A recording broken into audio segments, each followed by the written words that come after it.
This is not Africa. No, South Africa is not. This is Africa light, guys. This is. Don't get it twisted. When I say Africa, I mean Africa, like Africa. No jokes. No white people. Nothing. It's just you in the streets, Gerard. Just you. You see like one other white person, you get happy. Yeah. It's a reflection.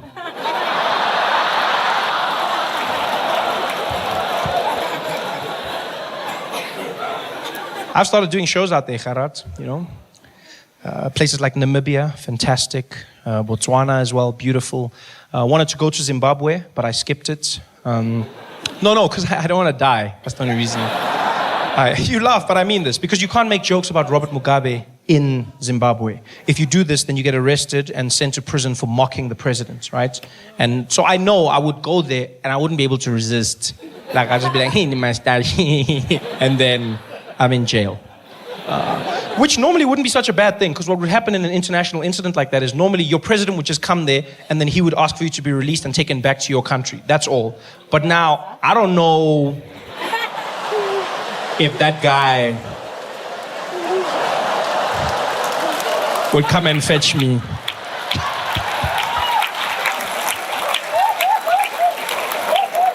I can see him sending Mugabe the email now. It's fine, Bob. Keep him.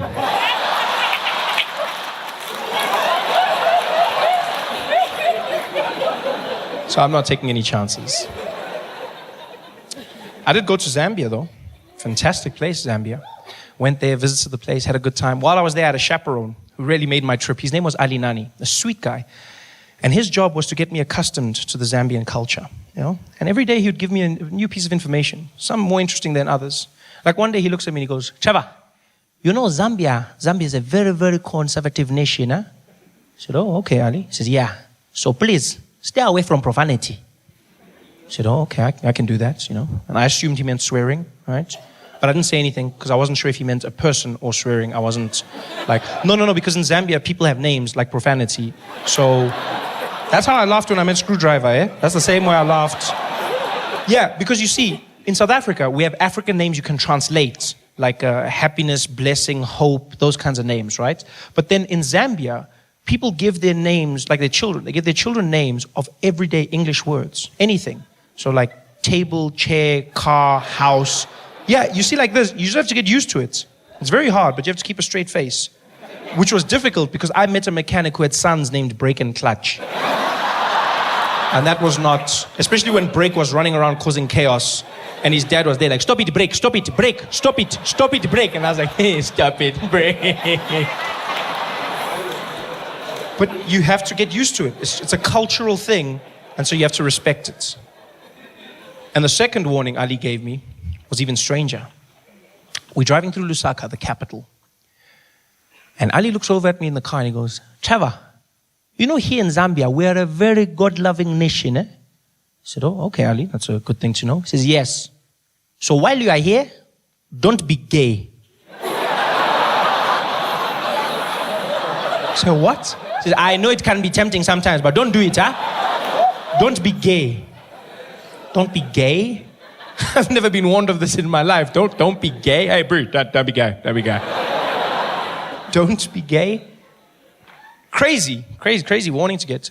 But then I found out why Ali was warning me. Turns out in Zambia, being gay is illegal. If you are found to be gay, you will be arrested and sent to prison for more than 30 years. Yeah. Which is a bit of a weird punishment.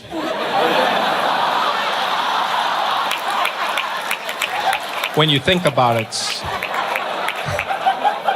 I mean, I'm not saying gay guys would enjoy prison. I'm just saying if I was gay, that's not the worst thing you could do to me. I'd be like, you're going to jail. I'd be like, oh no.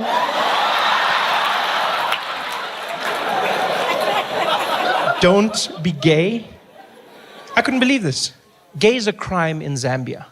Which got me thinking, if gay is a crime, that means the police have to monitor it. They actually have to police gay. Yeah. Which means in their police force, they have a gay division. It's a crime. It's a crime. So that means they've got a murder unit, they've got a robbery unit, they've got a white-collar crimes unit, and then they've got a gay unit. Huh? Yeah, they've got a little G unit in their police force that's responsible for all things gay. That must be the most fun police force to be in the world. You get to go undercover, dress up really nice, get in touch with your flamboyant side, just have a good time. I bet the sergeant's there every morning, briefing his detectives. Good morning, detectives. Welcome, everybody. Today we will be launching a sting operation. We have just been informed of a fashion show that will be taking place. And as you know, the gays cannot resist the latest trends. Therefore, we will be in full attendance to apprehend each and every one of them. Let us make sure we are here. Detective Chipua, present. Detective Table, present. Detective Mungai, present. I think he's in too deep.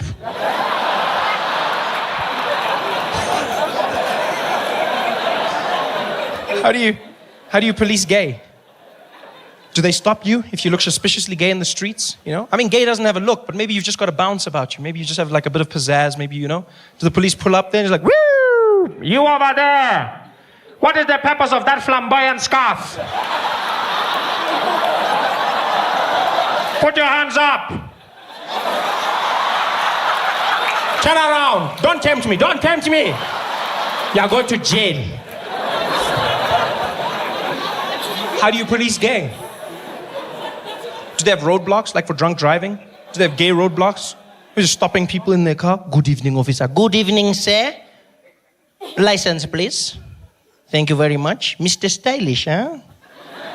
Tell me, sir, have you been a gay this evening? What? Oh, no. I have not been a gay. No. In fact, I don't gay at all. I see. Not even one or two? No. No gays for me. No gays for me. Okay. Then tell me, sir, what is that I can smell on your breath? Is that balls? No, I don't even eat chutney, no. So you are not gay? No, not gay at all. Then, sir, can you please blow into this?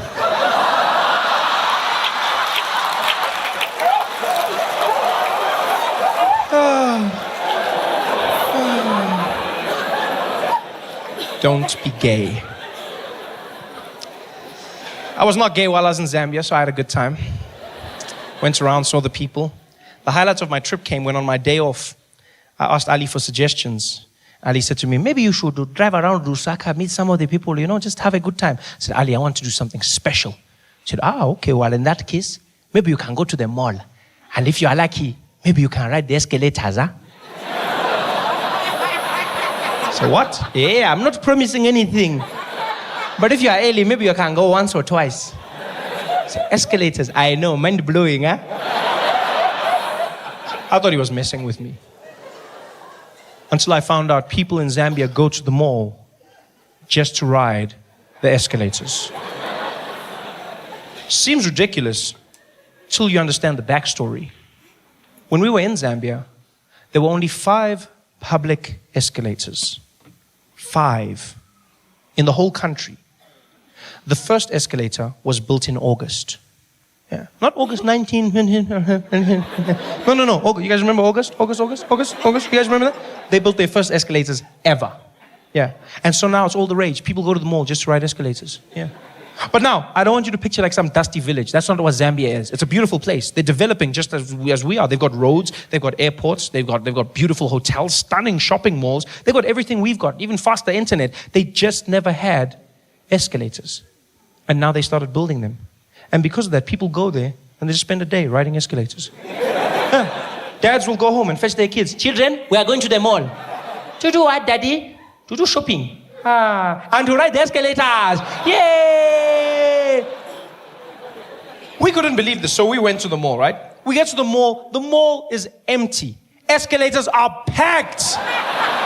People are standing in lines, going around, doubling back on themselves. There's old people, young people, even couples. There were couples. Guys that actually picked up women by saying, I'm going to take you to the escalator, girl. Ooh, you are so fancy, eh? Escalators. Some people didn't even know how to ride the escalators. Kids were easy. They just jumped on. Old people would panic. There was one guy who got on the escalator and it was going up. And I guess to compensate for something in his mind, as it went up, he started leaning. He fell down. He was hurt so badly. Oh, it was fantastic to watch. We spent like 3 hours doing this, just watching people riding escalators. And you know what? Our patience paid off. Because in hour 3, the most fantastic thing happened. A school brought a class of children to the mall. And their excursion was just to ride the escalators. It was magic. 30 kids, about 5 years old, cutest things, wearing their little black and white uniforms. And they're standing there together holding hands, and they were so excited, so they're shining, you know, not from excitement, that Vaseline.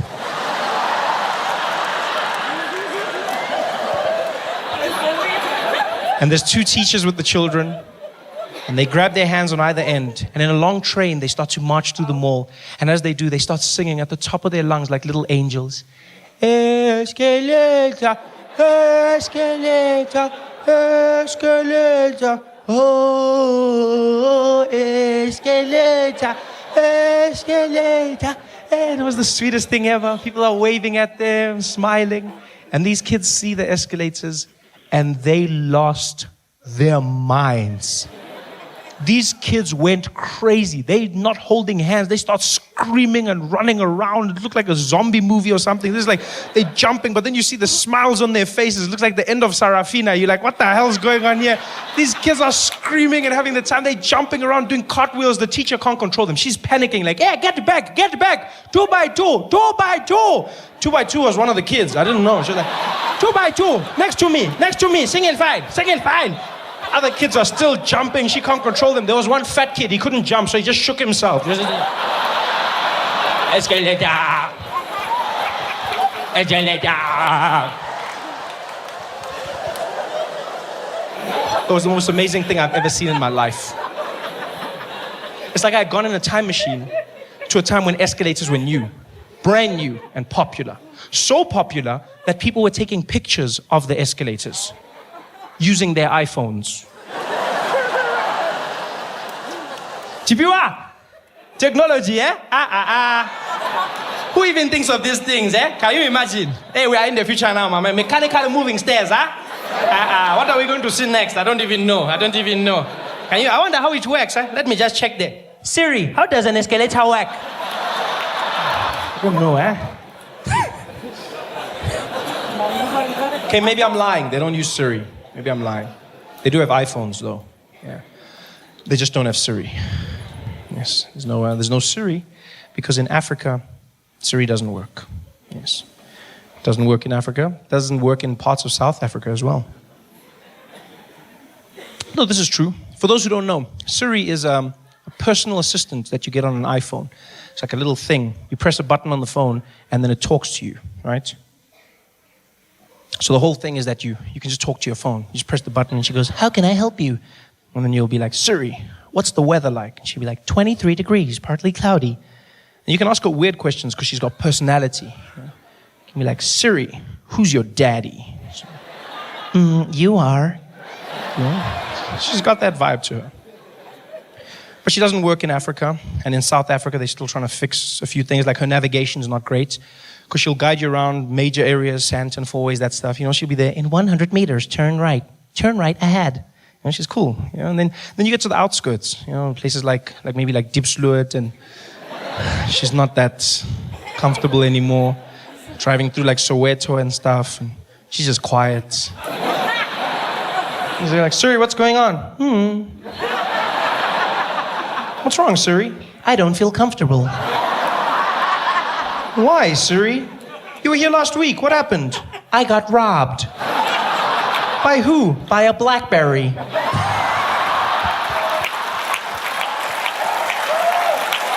Just because one BlackBerry's bad doesn't mean they're all bad, Siri. Siri's fun. Oh, and you must also be careful. Gerard, if you got a very thick South African accent, must be careful because sometimes she won't understand you. So like if you watch a lot of rugby, then Siri's not for you. No, I saw this happen personally. I was in Menlyn, Pretoria, I'm in the shopping center, and there's a group of guys, and one of them has just bought a brand new iPhone, and he's showing off to his friends, and they all gathered around him. This guy's huge, and he's standing there, and he's just showing off. You can see he's the man. He's just like, yeah, sorry, never iPhone.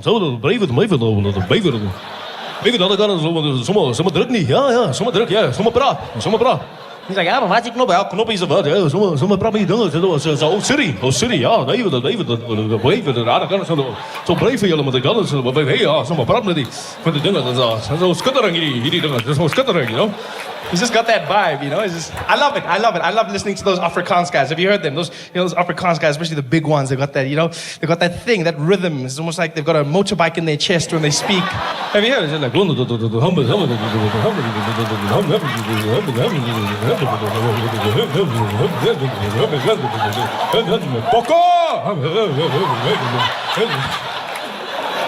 fantastic to listen to. So this guy's standing there with his friends and he's showing off, He's like, yeah, see if you don't know. Someone probably the phone. Someone probably yours. Nieuwe iPhone. Someone probably the phone. He's like, ja, kom maar, wijs daarop. Kom maar, wijs je aan. He's like, okay. Waar ben je? Sommige wijs, okay.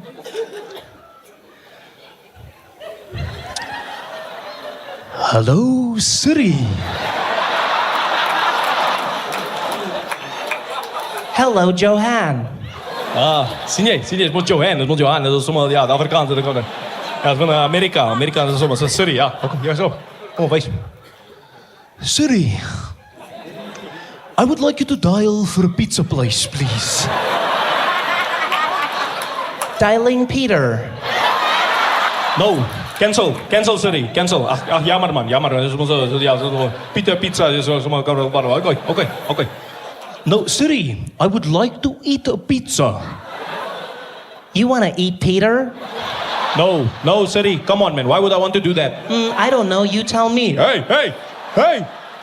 Nee, er is niet een moffie, man. Sus, cancel. Ach ja, maar dat is moest een glitchy, die dingen. Het moest een glitch.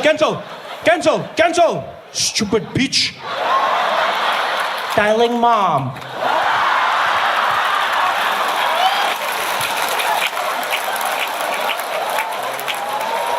Mexican people, I don't even know what it is. I think it's just people, we have a connection, I don't know, South Africans and Mexicans or something. People from shithole countries, we have this thing.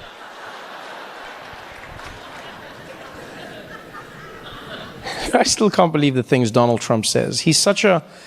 For me, Donald Trump is an emotional paradox, I'm not going to lie.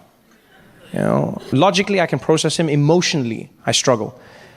On the one hand, I will admit I wake up many days terrified at the notion that he's president of the most powerful nation in the world. But I also must admit I wake up many days knowing he's going to make me laugh. Yeah, there's terror and there's joy, and I don't know how to feel. You know what it feels like sometimes? It feels like there's a giant asteroid headed towards the Earth, but it's shaped like a penis. Like, I think I'm going to die, but I know I'm going to laugh.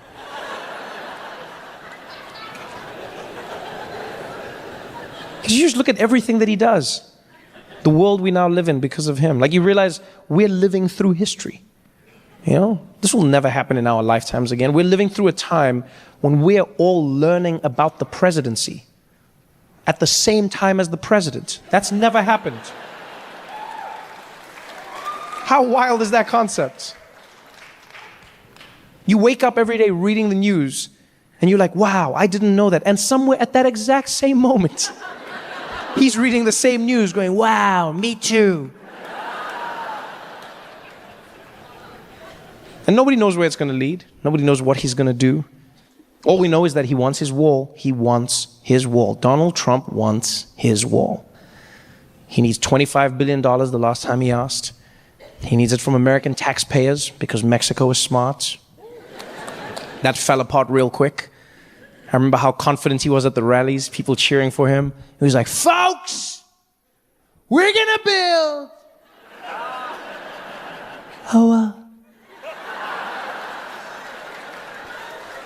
We're gonna build a wall, folks. Who's gonna pay? Mexico. And Mexico was like, we ain't paying for shit, man.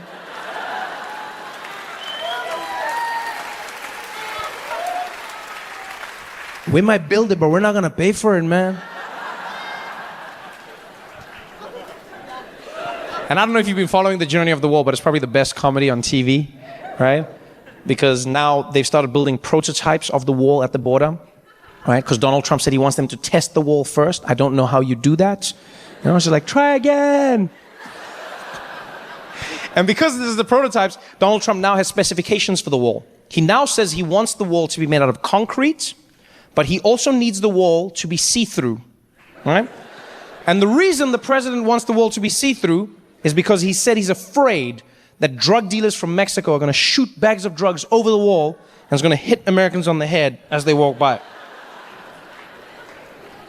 So he needs the wall to be see-through so that Americans can see the drugs coming and catch it. Now, I'm not going to lie. I don't know what a see-through wall is. But at this point, I'm just worried that a contractor is going to come along and trick the president. He's going to take him to the border and be like, there it is, Mr. Trump. Your invisible wall.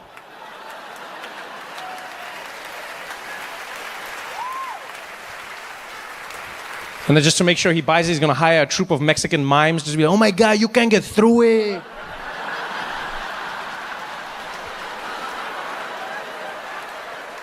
It works.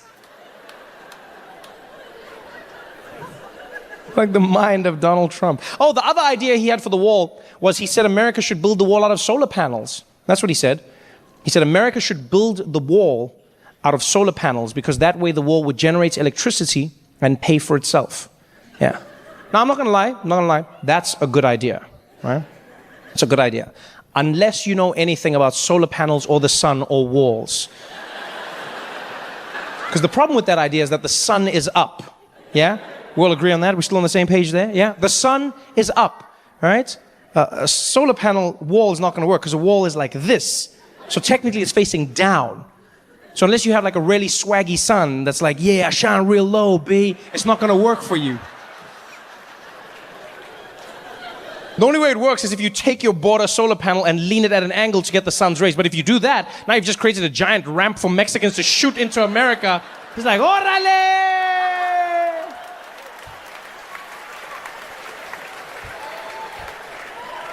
The mind of Donald J. Trump. The J stands for Jesus. A lot of people don't know that. Yeah, a lot of self-loathing going on there. And he's always going after someone, right? He's always going after someone. If it's not Mexicans, it's Muslims. If it's not Muslims, it's Africans from shithole countries. And that one was my favorite personally, because I am an African and I've shat in a hole. I also liked it because like people came up to me and asked me questions. There was one man who came up to me after a show, really concerned. He was like, Trevor, hey, can I ask you a question? I said, yeah, go ahead, my friend. He said, hey, Trevor, I just wanted to know when Donald Trump says all these horribly racist things, do you sometimes just want to, pack it up, leave America, go back to South Africa and escape all this racism?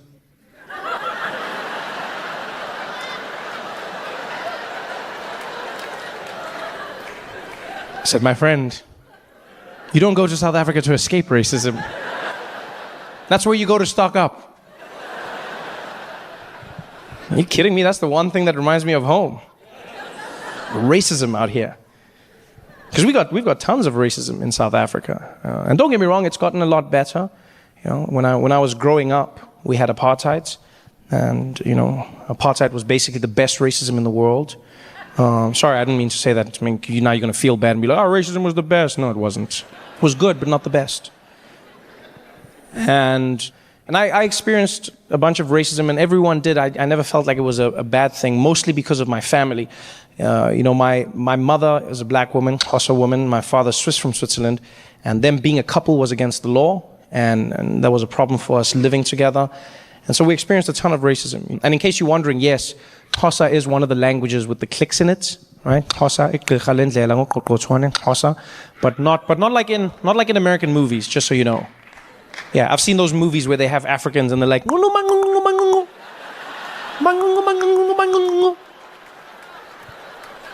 that's not a language.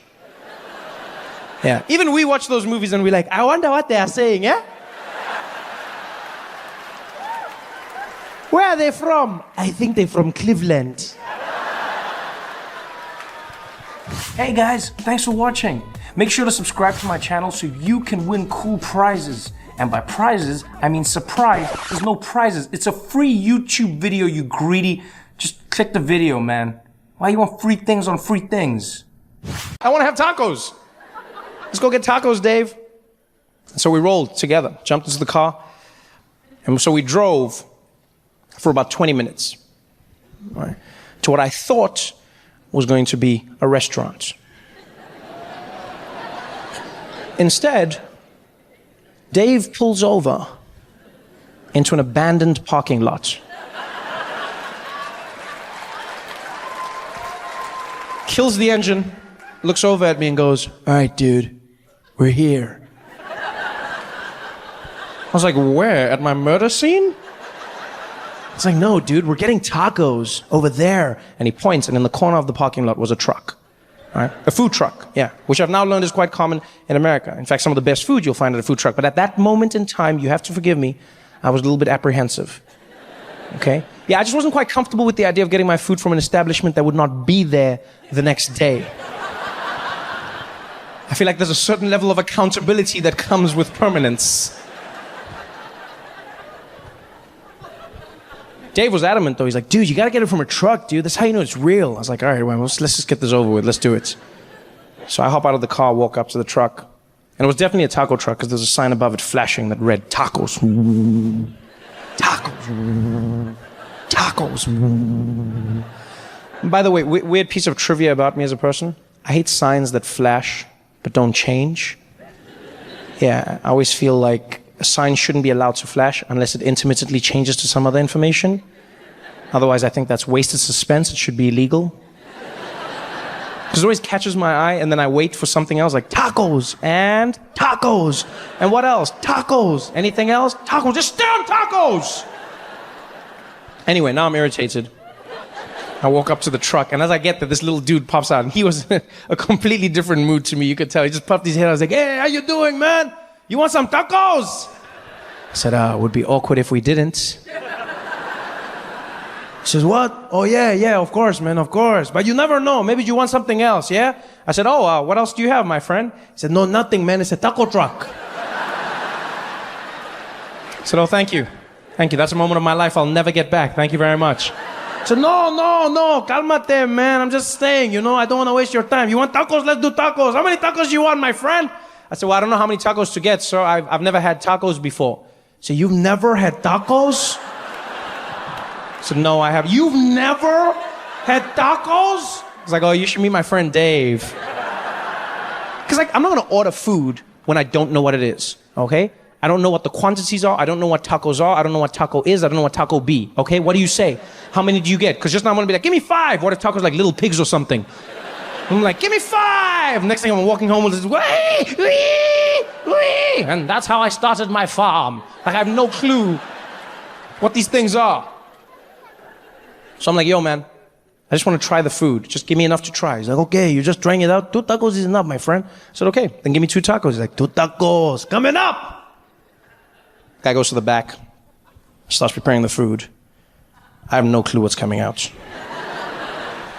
Comes back a few minutes later. He's like, "Hey, my friend, your tacos are ready." I said, "Oh, thank you, man. Thank you very much." He's like, "Yeah, you want a napkin?" I said, I'm sorry, what?" I said, "Do you want a napkin?"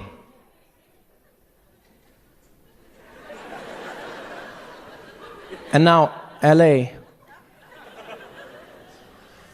This is where it gets weird for me. Because you see, where I'm from, napkins are the things babies wear to hold their shits.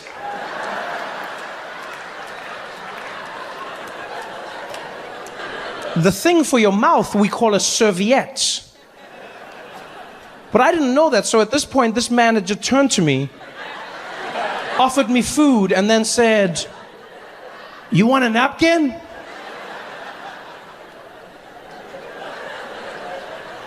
I said, I'm sorry, I'm confused. Why would I want a napkin? So, man, for the mess afterwards.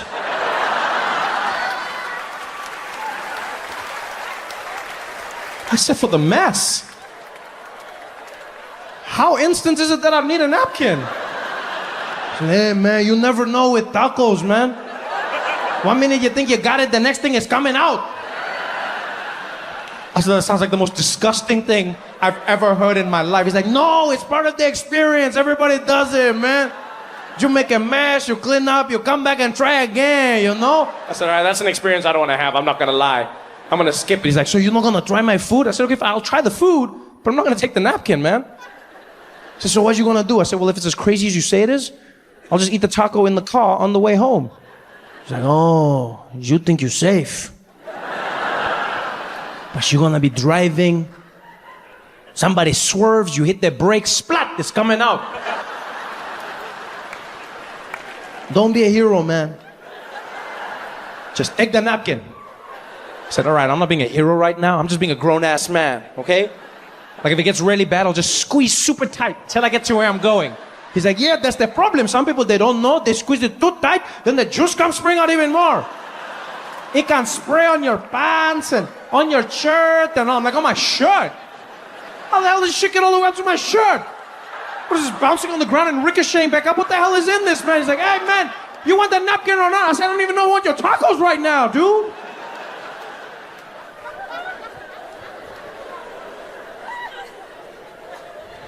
So much stress.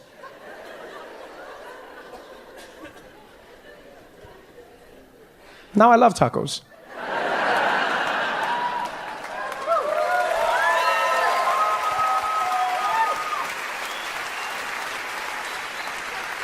Yeah. I love tacos. I love Mexican food. I love Mexican people. I don't even know what it is. I think it's just people, we have a connection, you know? I don't know, South Africans and Mexicans or something. People from shithole countries, we have this thing.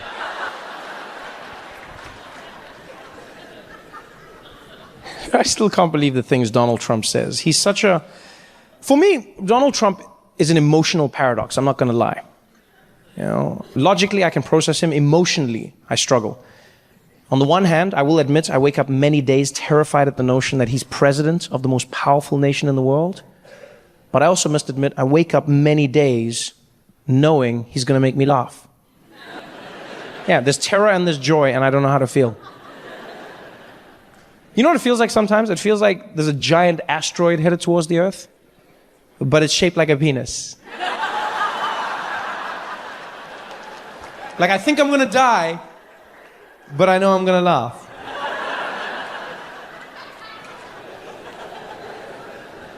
You just look at everything that he does. The world we now live in because of him. Like, you realize we're living through history. You know, this will never happen in our lifetimes again. We're living through a time when we're all learning about the presidency at the same time as the president. That's never happened. How wild is that concept? You wake up every day reading the news and you're like, wow, I didn't know that. And somewhere at that exact same moment, he's reading the same news going, wow, me too. And nobody knows where it's going to lead. Nobody knows what he's going to do. All we know is that he wants his wall. He wants his wall. Donald Trump wants his wall. He needs $25 billion the last time he asked. He needs it from American taxpayers because Mexico is smart. That fell apart real quick. I remember how confident he was at the rallies, people cheering for him. He was like, folks, we're gonna build.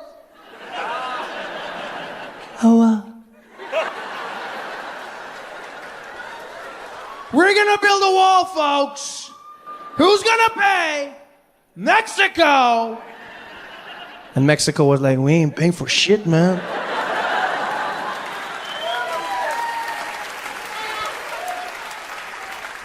We might build it, but we're not gonna pay for it, man.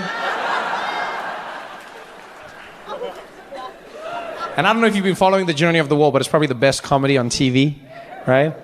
Because now they've started building prototypes of the wall at the border, right? Because Donald Trump said he wants them to test the wall first. I don't know how you do that.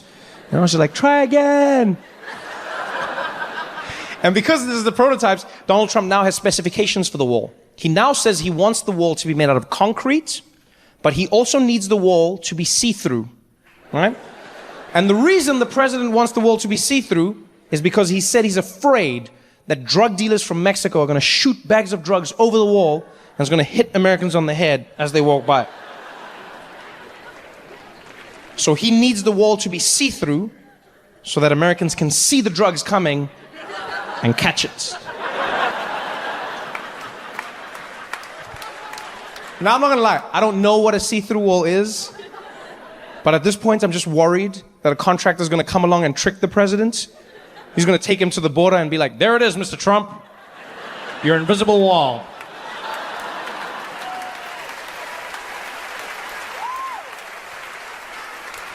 And then just to make sure he buys it, he's gonna hire a troupe of Mexican mimes, just be like, oh my God, you can't get through it.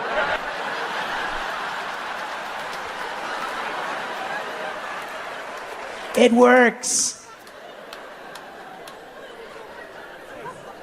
Like the mind of Donald Trump. Oh, the other idea he had for the wall was he said America should build the wall out of solar panels. That's what he said. He said America should build the wall out of solar panels because that way the wall would generate electricity and pay for itself. Yeah. Now, I'm not gonna lie, that's a good idea, right? It's a good idea. Unless you know anything about solar panels or the sun or walls. Because the problem with that idea is that the sun is up, yeah? We all agree on that? We're still on the same page there, yeah? The sun is up, right? A solar panel wall is not gonna work because a wall is like this. So technically it's facing down. So unless you have like a really swaggy sun that's like, yeah, I shine real low, B, it's not gonna work for you. The only way it works is if you take your border solar panel and lean it at an angle to get the sun's rays. But if you do that, now you've just created a giant ramp for Mexicans to shoot into America. It's like, órale!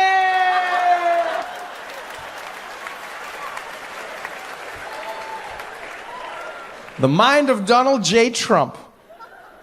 The J stands for Jesus. A lot of people don't know that. Yeah, a lot of self-American life trying to do it. It's crazy. You know, so I had to learn how to drive out here, which was fun. To get a car, obviously, which I just almost couldn't get. You have to fill out forms, and then they want your credits. And in America, credits is very important. I don't understand the concept.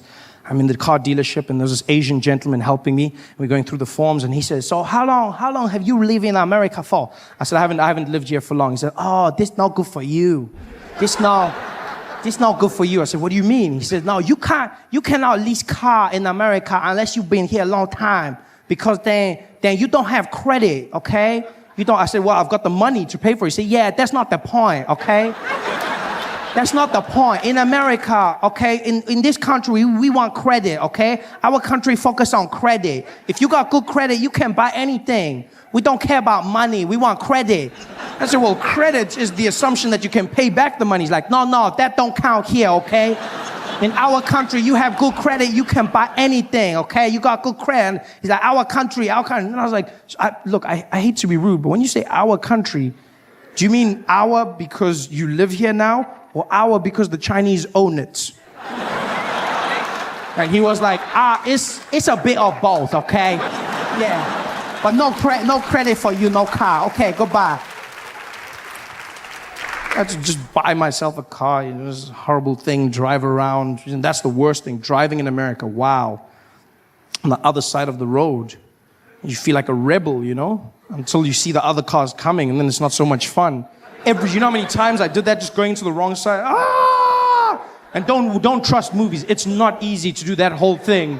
No, people don't just drive and no, they stop. They just look at you and go, "What are you doing?" In the movies, you drive past. "What are you doing?" Aren't you supposed to? No, they don't drive. They just wait for you to turn around. And the street is so small, you're doing one of those turns, just watching them in your shame, just like it's horrible. I had to practice for months. It was the worst. I remember I drove into a street once. I thought I'd learned. It had been months. I'd been doing it well. And then I turned into the wrong way. And I saw this little old Asian lady driving towards me. And I was like, no! And there was nobody else. So I swerved the car around. I was like, whoa! I was like, yeah! Hero! And I drove, and there were 50 cars coming this way. And I was like, you bitch! And I told my friend the story. I told him this. I was like, oh, this is what happened. And he was like, oh, that's so funny, man. That's so funny. And he's like, who was driving the car? I said, a little old Asian lady. And he's like, oh, yeah, you can't say that, man. You can't. You can't say that. I said, what do you mean? He's like, yeah, you can't say she's Asian. I said, why not? He's like, yeah, because that's racist. I said, what, that she's Asian? He's like, nah, if she's a bad driver and you say she's Asian, that's racist. So I said, so let me get this straight. Asians are not allowed to be called bad drivers? Is this not racism in itself? Everyone else is allowed the world of bad drivers. But if I'm driving on the freeway behind an Asian person and they're swerving around, and I go, this bad driver, you drive like crap. And I pull up next to them, I'm like, oh, no, sorry. You're not a bad driver. You're just Asian. I'm sorry. Or racism in itself. It's madness. So now what I had to do was get around using a GPS, you know? Decided to get one of those. First, I tried to be a cheapskate. I thought, oh, get a phone with a GPS. That was a horrible mistake. Bought myself one of those iPhones with Siri. Oh, your assistant, she talks to you. She listens to you. If you're American, she doesn't understand one word I say. I don't understand why. I speak English, and they're talking to her. Doom, doom. She's like, what do you need? I'm like, Siri, please call Peter. You want pizza? No, cancel. Siri, I need pizza. You want pizza? No, Siri, I want pizza, not pizza. You want pizza? No, Siri, what's going on here? You want to, Siri, you're not making sense. Siri, are you having an attitude with me? You tell me. I don't know what the hell is going on here. Siri, just listen to me. I don't know. What do you mean you don't know? Siri, just, bitch. Dialing mom. What the hell? This is horrible. I had to buckle down and buy myself a real GPS to get me around, which has been working like a charm. If you don't have a GPS, you get yourself one. It's the best thing you'll ever do. Just don't make the mistake I made and buy it from Craigslist. I bought one off Craigslist, and the guy who sold it to me didn't tell me that it was a Spanish language GPS, which was not so good. I didn't understand anything she says. Look, I still get around because the arrows are in English, thank God. But otherwise, it was just horrible. And I hated it the first few days, and then I fell in love with her. She's just, you know, I don't understand why more Americans don't speak Spanish. It's such a sexy language. And sitting there, and like all the men in here, you want to feel like a man. You get yourself a Spanish GPS. Oh no, you don't understand. Traffic never sounded sexier. It's just like, I just punch in random destinations and she guides me around. She's like, dum dum. Sigue toco de que para conocí. En 200 metros sería la de la cha. And I'm just like,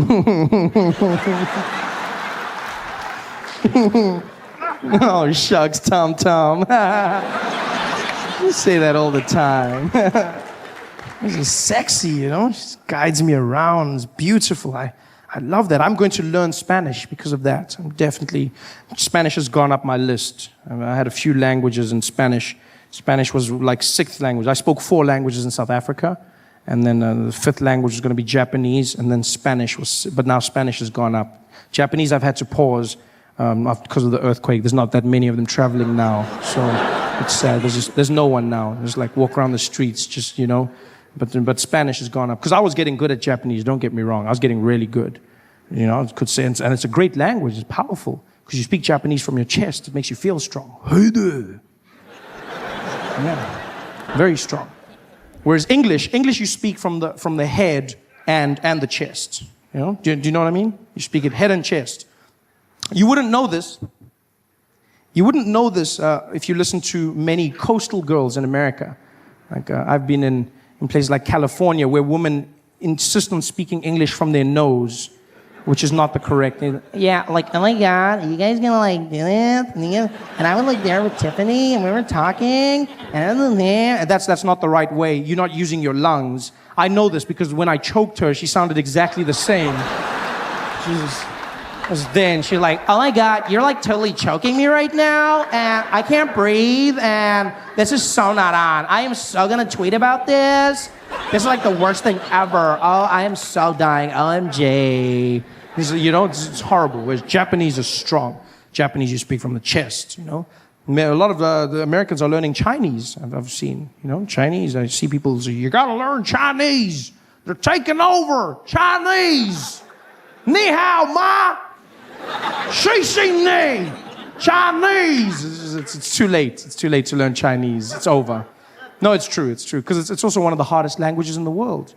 I mean, how do you learn Chinese now? Just, you know, they've got over 10,000 characters in the alphabet. You know this? 10,000 characters. We've got 26 in English. And there's still people going, what comes after Q? 26. This is, you know, 10,000 they've got. That's super smart.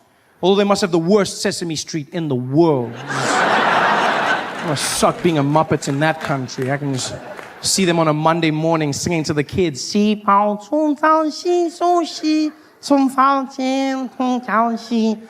years later.